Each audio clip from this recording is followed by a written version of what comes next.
fellow Dragonstaffers.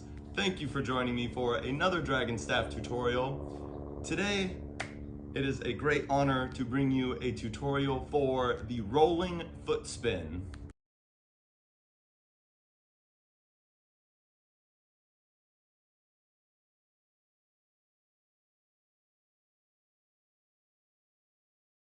Okay, so first off, I just want to be very clear. I do consider this an advanced level trick. It's not too often that I just flat out consider a trick advanced and not intermediate to advanced, but this trick might be the most difficult trick that I've ever made a tutorial for. It is not a trick that I land 100% of the time or even 75% of the time, so don't get discouraged if you don't nail this one on your first attempt or even your 10th or 20th attempt. And as with most of my tutorials for asymmetrical tricks, we're just going to be covering one side or direction, and that is coming into the rolling foot spin on our right foot and turning to our left. So you're gonna wanna make sure that you have some padding underneath you for this one, either some mats, carpet, blankets, whatever you got. Also going to be very important that you do not have any shoes or socks on for this one, because you're going to want as much grip as you can possibly get. And there is going to be a prerequisite for this one. That is a foot spin. If you don't already know it, I do have a tutorial for it up on YouTube. And I will put a link to that in the description down below. And last thing, I just have to say, thank you so much to all of you supporting me here on DanielDragonstaff.com. It truly means the world to me, and I cannot thank you enough. So first, I'm gonna go over the trick facing this direction so that we're both facing the same way. I will briefly go over it again facing forwards, just to hopefully make sure that you're able to see everything. And as I mentioned, you'll wanna have plenty of space off to your left side. And we're coming into the trick from our foot spin, so you want to make sure you have that down very comfortably before moving along. So for the foot spin, we send the staff down the fronts of the legs. Once the staff reaches the tops of the feet, we use our left foot to kick that left of the center point side up over the big toe side of the foot and onto the bottom of the foot. So we send the center point over the big toe side onto the bottom of the foot, and we extend the leg up towards the ceiling, flattening out the foot, creating a little surface for the staff to spin on. And then when we're ready to exit, the center point rolls down the pinky toe side of the foot, up the leg, or wherever you're going from there. So for the rolling foot spin, it's going to be really important that we keep that right leg extended up high to keep the staff up and away from us, to keep it from bumping into any other part of our body like the left leg. Another thing that will be helpful is once you get the staff onto the bottom of the foot for the foot spin, it can be helpful if the staff is rolling more on the ball of the foot near the toes as opposed to the arch of the foot or heel. So once we send the staff into our foot spin and the staff reaches the bottom of that right foot and is spinning on the ball of the foot, right there is where we come into the roll. So with the center point rolling on the ball of the foot, as I mentioned, extend that leg up high, and then we'll start to roll to our left side. And you want to be quick about the roll. In fact, just for a moment, let's put our staffs down and just tackle that movement without the staff. So the right leg is extended up towards the ceiling. I usually have the left leg bent. And then we're gonna roll to our left side. And the whole time that we're rolling to our left side, we wanna try to keep that right foot as flat up to the sky or ceiling as we possibly can. This being flat like a tabletop is what's gonna help create a point of balance for the staff throughout the roll. So with the right foot flattened up against the ceiling, right leg extended up, we roll to the left, and as you do that, try to keep that right foot raised and flat. So in a perfect world, the foot would make that full spin and stay perfectly flat. I would say that the most difficult part of this motion for me in this trick is once you're over on your belly and you're gonna flip to your back again, that left foot can get in the way and hit the staff. So you really want to raise that right leg up and sneak the left foot lower than the right foot as you turn back onto your back. And that little turn is also really important time to keep the foot flattened. So now we can go over that with our staves.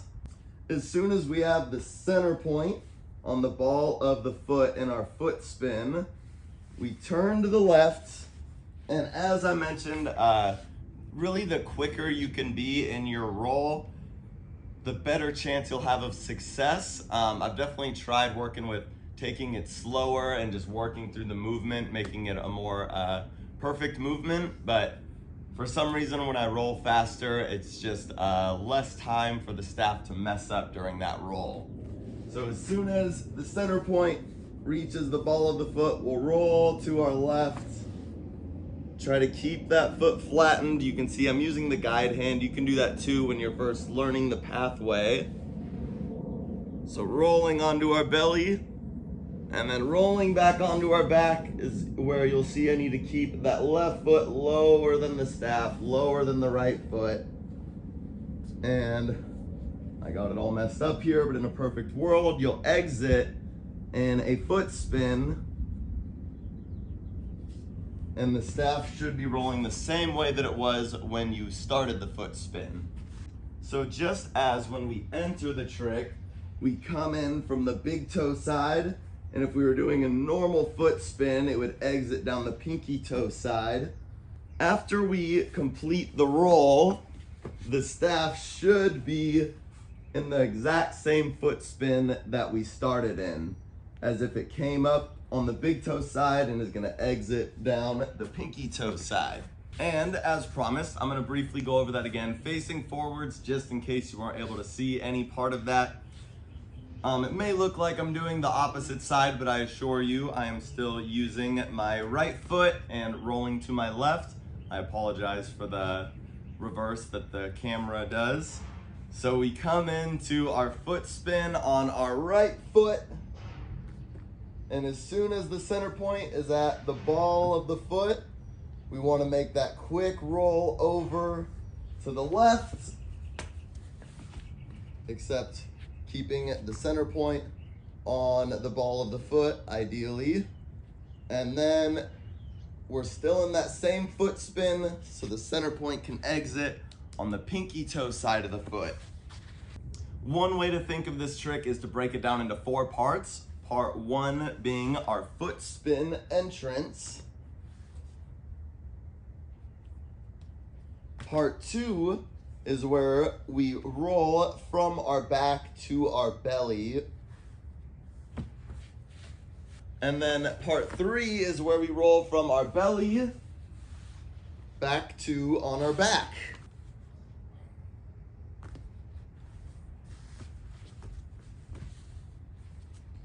And then part 4, exiting in our foot spin.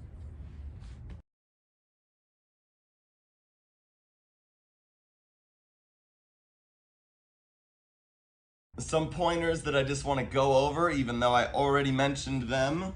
One is it's really helpful keeping that roll on the foot on the ball of the foot. It helps that you can kind of extend the ball of the foot up higher than the heel of the foot, and that will help a lot during the roll. Another thing, I already mentioned it, but being quick in that roll helps a lot. Even just going over the motion of the roll without the staff quite a bit can really help once you pick the staff back up. Another thing I wanted to touch on again is when you're rolling from the belly, back onto your back is just keeping that left foot, the one that is not involved in the foot spin, lower than the right foot as you turn onto your back. That part has really messed me up a lot, always clunking into that left foot. Another pointer is keeping those toes flexed back, because sometimes during the roll, my toes will raise up and it catches the staff and usually it messes it up, sometimes assists in the rolling, but keeping the toes flattened so that the ball of the foot is a perfect little surface to do the foot spin can be really helpful as well.